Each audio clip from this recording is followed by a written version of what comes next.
Hey class, how you doing today? So today we're gonna make buttermilk biscuits. Okay.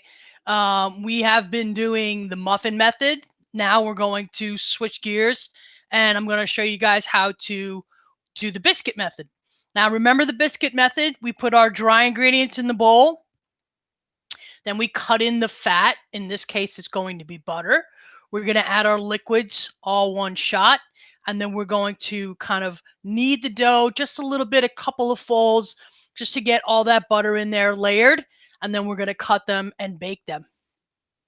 So I've preheated my oven to 400 degrees. Okay, biscuits cook at a little higher temperature. I've pre-diced my butter. It's 6 ounces of butter. And I've kept it in the fridge cold, okay, so that it stays firm and chilled. And that's one of the most important things when you're making a biscuit of this type. You want to make sure all your ingredients are cold. If you can leave your butter and your milk in the refrigerator until it's time to make the dough, that's even better. I've even made biscuits where I've put everything in the refrigerator, the flour, all the dry ingredients, the milk, the butter, everything, and then pulled it out just as I was getting ready to make my biscuits. So let me turn you down here a little bit so you can see what I'm doing. Okay. So I have all of my dry ingredients in a bowl. I've got 2 cups flour, 1 tablespoon baking powder, right? Our baking powder. I've got a 1/4 teaspoon of baking soda. So we have both of our chemical leaveners in there, baking powder and baking soda, which means I'm going to get a reaction right away when it comes in contact with liquid, and I'm going to get a reaction when it comes in contact with an acid, and then again when I put it in the oven. To that, I'm going to add 2 teaspoons of sugar, 1 teaspoon of salt, 6 tablespoons of cold unsalted butter cut into small cubes. And then I like to add a little cracked black pepper to my biscuits. I normally serve my biscuits with either dinner or if I make eggs or something in the morning.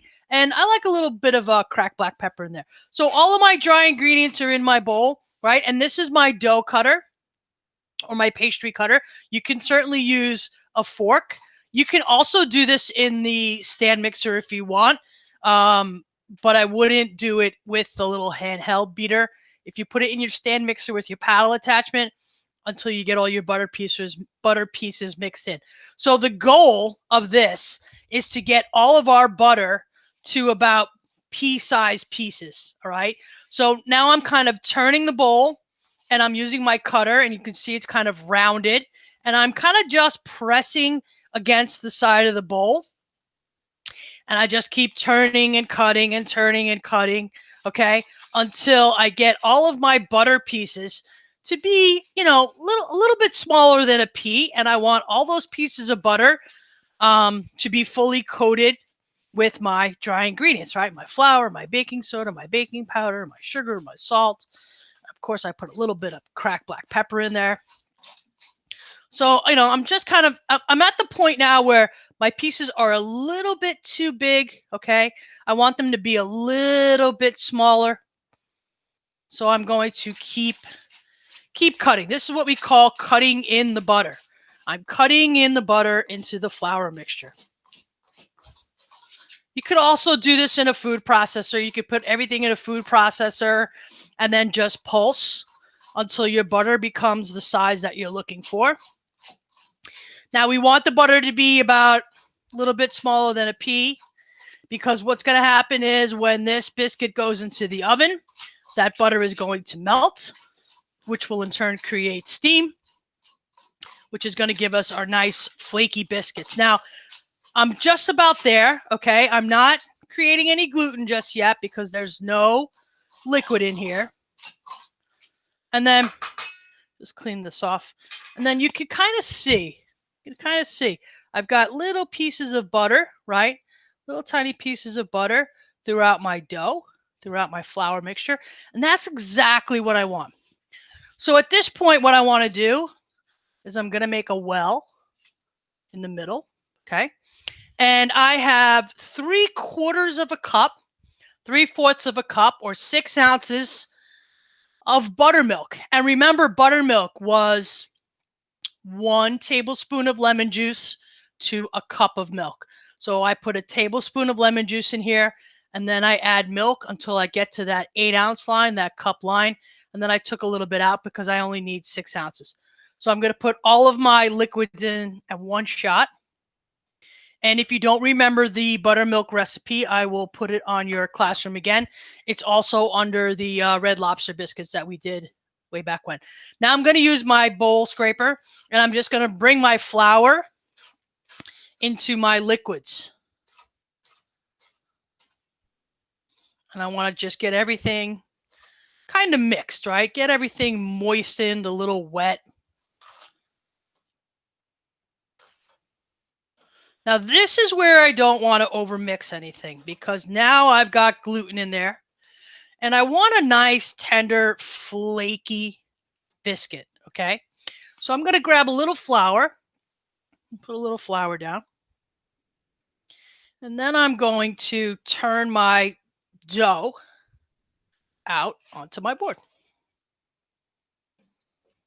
Scrape this down here.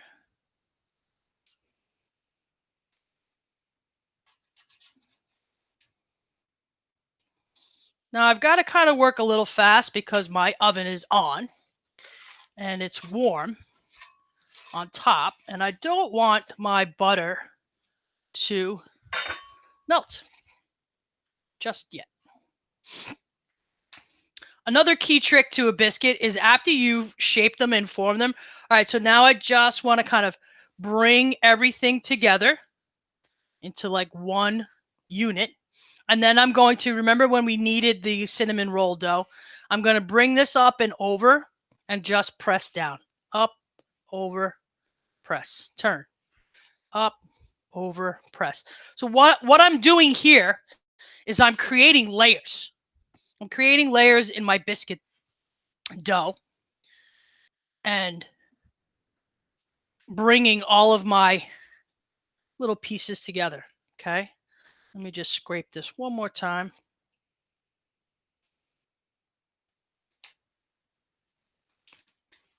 Let's see.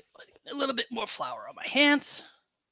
Okay. Let me turn this again. Just gently gonna go up and over and fold. Up, over, and fold. Okay. Now everything has come together. And what I want to do at this point is I just want to gently press this out. Now I could use a rolling pin, but it's really not necessary because you want this to be a little bit on the thick side, right? We want a nice high biscuit. So I've got my dough just correct. Make sure I'm not stuck on the bottom. Okay. Now I don't know if you can see. I'll lift one up when I cut it. But you can actually see the pieces of butter throughout my dough. So I've got a sheet pan with some parchment paper, and I'm going to just give it a little spray. Okay. And then I'm going to take my cutter, my ring cutter. You don't have one of these, you can just use an upside down glass and just cut. Now remember, we don't want to twist, okay? When we're making biscuits, we don't want to twist because that will ruin the cell structure on the side of the biscuit. We want to go, and I want to get as many as I can out of this, because once you start to rework the dough, you're going to create more gluten and your biscuits won't rise properly. Okay, so then I have one. I'm going to go right to the edge. There's two. Again, as close to the edge as I can. Three. Now, can I reuse the dough? Yes, of course. I'm not going to throw the scraps out. But the first cut of the biscuit is always going to be the best cut. Just going to squeeze this together a little bit. See if I can get one full one out of here. Yeah, just about. Okay. And now I can bring these together. I don't want to mix it too much. I don't want to knead it too much, but I want to bring the dough back together into one cohesive unit. And I think I can just get 6 out of this. Let me see. Let me push this out a little bit. There we go. 6. And then this guy could just be a little guy.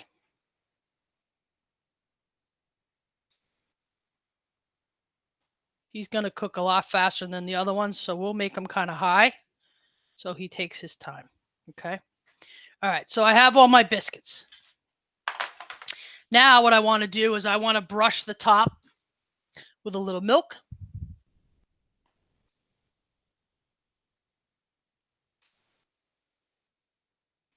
And then if you're into salt, you could sprinkle a little salt on there. If you want them to be a little sweeter, you could sprinkle a little sugar. Okay. I like to use everything bagel spice. That's one of my favorite flavors when I'm making breads and things of that nature. So I just buy it at the supermarket, everything bagel spice. I'm just going to put it on a couple of them, just for a little variety. And my taste tester right there. Okay. So I'm going to pop these in. They're going to take about 12 to 15 minutes. I have my oven rack in the middle of my oven. I'm going to set my timer. I'm going to do 12 minutes first. Let me get this stuff out of the way. Remember, clean as you go. Less mess to clean up at the end of the day. So I already have some biscuits made, right? This was my first batch that I put in. And you can see, right, they're nice and risen. This one is the one that was re-rolled. You can see it didn't rise as well or as nice as the original roll. But you can see, right, I have nice layers and separation inside. And when I pull it apart, I've got that nice flaky, tender crumb, which is the inside. And then this guy, he kind of like went off to the side. This is what happens when I twist the cutter. I intentionally twisted the cutter so you can see the difference. See how he's crooked? He comes up and he goes over. That's because I twisted the cutter. These other ones, we went straight up and down. Okay, again, right?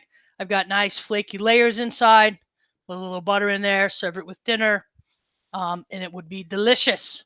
So that's our biscuit method, okay? Unlike our muffin method, where, remember the muffin method, dry ingredients in one bowl, liquid ingredients in the other bowl, bring the two together, scoop and bake. The muffin method, we need to cut the cold butter into the dry ingredients until we get pea-sized pieces of butter, and then add our liquids all at once, and then cut and shape and cut and bake, okay? I think these are going to take another 10 minutes or so, but I showed you the finished biscuits over there. I hope you enjoyed this video, and I will see you guys in a little bit.